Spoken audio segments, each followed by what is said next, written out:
Se uvajajo spremembe od bolonjske reforme do zakona o malem delu, pravkar sprejetega zakona o štipendiranju in pokojninske reforme. In na tej točki se moramo vprašati, kaj se te reforme pomenijo za mlade. Zdi se namreč, da ko bomo mi nastopili čas, da bi uživali pokojnino, bo ta beseda že zastarela in sam nek bled spomin na obdobje, ki je minilo. Tudi enaka spolov, zlasti s tem mislim na vstop na trg dela mladim diplomantkam, je zgolj neka zakonska iluzija, vsaj dokler se na intervjujih oziroma razgovorih za delo pojavljajo vprašanja o materinstvu in načrtovanju družine. Ob vsem, kar smo slišali od mojih kolegov, lahko vidimo, da prekarne oblike dela enostavno onemogočajo vstop v samostojno življenje in to naše življenje ne bo nikakor na standardu tega, na standardu ljudi, ki te spremembe uvajajo. Se pravi, za nas uvaja spremembe ena starejša generacija, nam pa nam pušča veliko praznino. Letos, na primer, se je spremenilo financiranje doktorskega študija. A pri doktorskem študiju ni zgolj izključna sprememba to, da se je spremenilo financiranje, ampak je prvi problem to, da to sploh ni reden študij. In to, da ni reden študij, pomeni, da nima enakovrednega sofinanciranja in da tudi delovne obveznosti profesorjev se razumejo kot neka dodatna popoldanska dejavnost. Študente nas skrbi tudi prekratka študijska doba, saj doktorski študij se v tem času skrajšal na 3 leta. In ta shema vključuje povezovanje z gospodarskom in ukvarjanje z aktualnimi družbenimi izzivi, hkrati pa ignorira vse raziskovanje in ukvarjanje s temeljnih znanj. Ampak tu, čeprav smo na filozofski fakulteti, nimamo v mislih samo humanistike, ampak tudi vse ostale družboslovne in naravoslovne sprememb in smeri, ki se ukvarjajo s teorijo. Problem je, da se ta odnos vidi v odnos države, ki ga ima do mladih.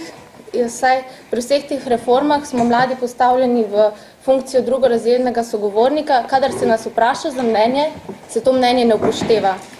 In to se je odlično videlo pri zakonu o štipendiranju, ki je bil sprejet 11. marca, saj so vse glavne pripombe, ki jih je dala na to študentska organizacija in dijaška organizacija, bi bile spregledane.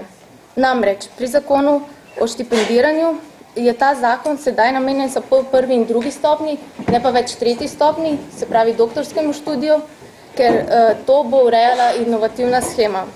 Poleg tega je ta zakon ukinja državne štipendije za dijake do 18. leta in se te štipendije vključuje v otroški dodatek.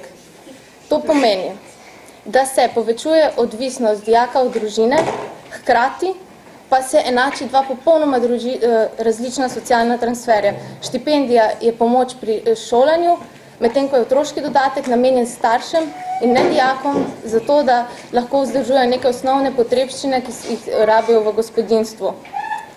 Naprej, zakon enači družine z obema staršema, družinami enostarševske družine, kar pomeni, da enostavno degradira samohranilke in samohranilce na status oboje starševskih družin in briše razlike v cenzusu.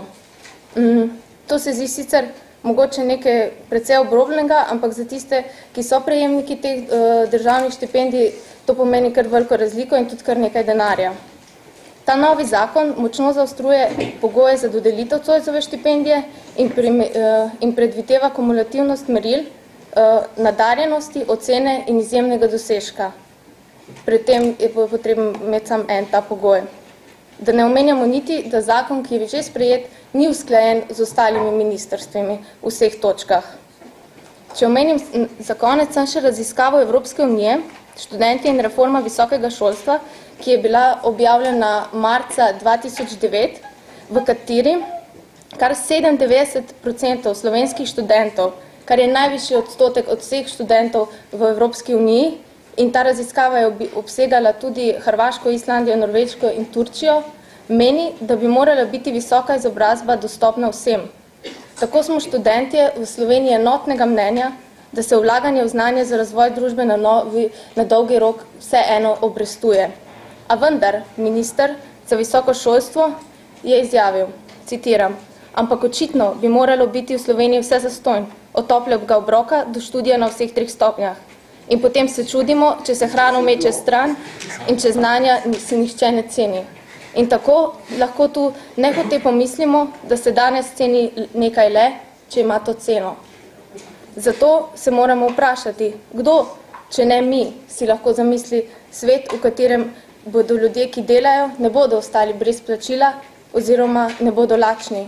In kdo, če ne bi, bomo poskrbeli za to, da bomo lahko študirali v Sloveniji vsi enakovredno, ne glede na to, iz katerega socialnega statusa izhajamo. In kdo bo ustvaril svet resničnih, dejanskih, enakih možnosti za nas in za naše zanamce. Hvala.